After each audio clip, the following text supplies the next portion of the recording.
नहीं लूँगी, 50 रुपये दे रहा था, मैंने नहीं लिया। फिर दाना भूजा दे रहा था, नहीं ली। फिर उसने ज़बरदस्ती दिया तो ली। फिर मैं जहाँ जा रही थी वो मेरे पीछे पीछे आ रहा था।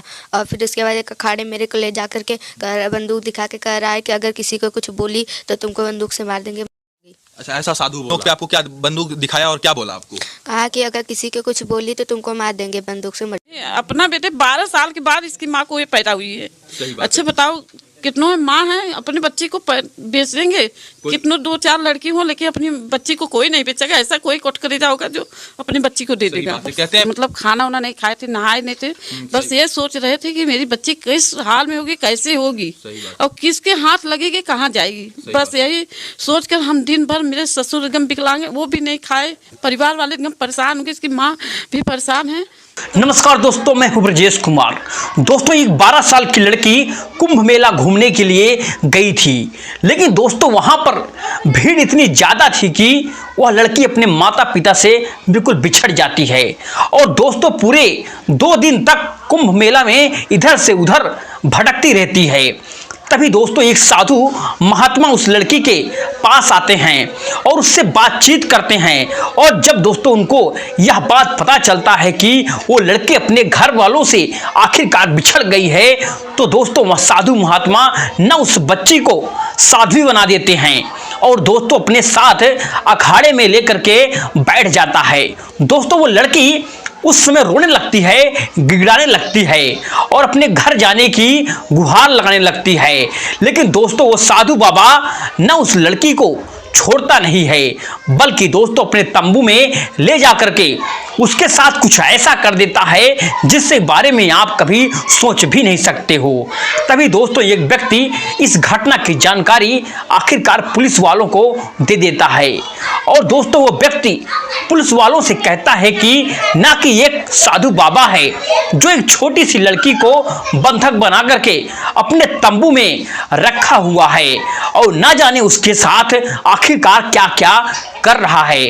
दोस्तों लड़की काफी देर से रो रही है, चीख रही है, चिल्ला रही है, घर जाने की आखिरकार गुहार लगा रही है, लेकिन दोस्तों वह साधु बाबा उसको जाने नहीं दे रहा है।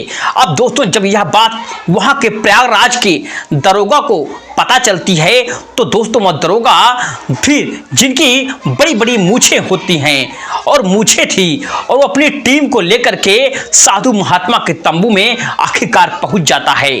और दोस्तों वहां का जो नज़ारा देखने को न कि दोस्तों लड़की के साथ क्या क्या कर रहा होता है और दोस्तों उनकी आंखों से आंसू आ जाते हैं। उसके बाद दोस्तों दरोगा साहेब न उस साधु को हसर करता है, दोस्तों उसका जो हाल करता है शायद आप लोग कभी सोच भी नहीं सकते हो।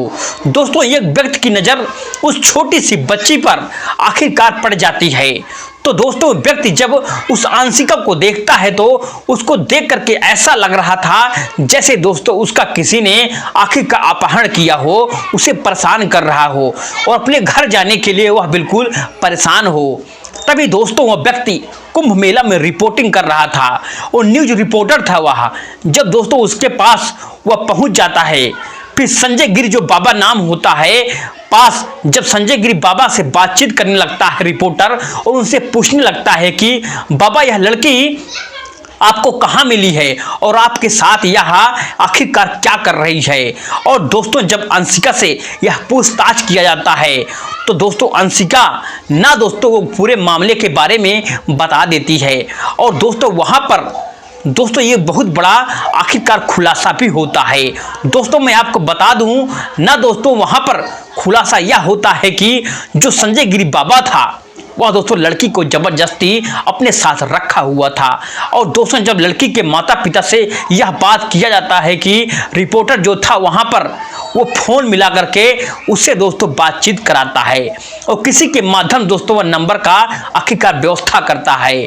तो दोस्तों उस लड़की के माता पिता का रो रो कर आखिरकार बुरा हाल हो गया था, क्योंकि दोस्तों लगभग 6 दिनों से वो लड़की अपने घर से बिल्कुल गायब हो गई थी और अपने घर नहीं पहुंची और 6 दिनों से दोस्तों अपने माता पिता से मिल भी नहीं है और वो 6 दिनों से कुछ दोस्तों मेला में इधर उधर भटक रही थी और 3-4 दिन से उस बाबा के पास दोस्तों वह बैठी हुई थी। अब दोस्तों जब ये बात उस न्यूज रिपोर्टर को पता चलती है तो ये लड़की गुम हो गई है और इन लोगों की चंगुल में आखिरकार फंस गई है। तो दोस्तों वह न्यूज रिपोर्टर ना तुरंत दोस्तों पुलिस वालों को बुलाता है और दोस्तों जब पुलिस वाले वहां पर आखिरकार आ जाते हैं और पुलिस वाले जब दोस्तों उन बाबा से, संजय गिरी बाबा से दोस्तों बातचीत करने लगते हैं, फिर जांच पड़ताल भी करते हैं, तो पता चलता है कि वह किसी के भी अखाड़े के रहने वाला बिल्कुल भी नहीं है।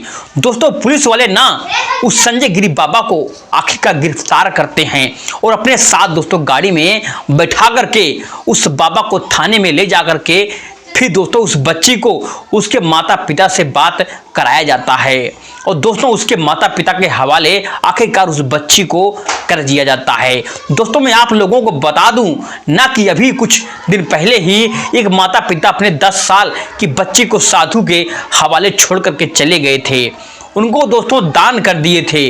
दोस्तों उस बच्चे की उम्र मात्र 10 से 12 साल रही होगी और उसके माता पिता भी दोस्तों बोल रहे थे कि ये बच्ची साधु बनना चाहती है। इसलिए दोस्तों गुरुजी हम लोग इस बच्ची को आपको आखिरकार दान दे रहे हैं, आप लोग किस शरण में या हम छोड़ रहे हैं, यहाँ से हम लोग हमेशा के लिए जा रहे हैं। लेकिन दोस्तों जैसे यह बात पुलिस वालों को पता चलती है कि यह कोई माता पिता आया है और अपनी 10 साल की बच्ची को साधु बनाना चाहता है और साधु महात्मा के बीच में छोड़ करके वह परिवार चला गया है, तो दोस्तों जो पुलिस वाले वहां पर आखिरकार मौजूद थे ना उस लड़की को भी दोस्तों अपने कब्जे में लेते हैं और फिर उसके दोस्तों माता पिता से संपर्क भी करते हैं। संपर्क करने के बाद भाई दोस्तों उसके माता पिता को डांट आखिरकार फटकार भी लगाया जाता है और लोगों को दोस्तों डांटा भी जाता है और फिर दोस्तों उस लड़की को उसके माता पिता के साथ भेज दिया जाता है। तो दोस्तों ये घटना आपको कैसी लगी? अगर आपको अच्छी लगी हो तो हमें कमेंट सेक्शन में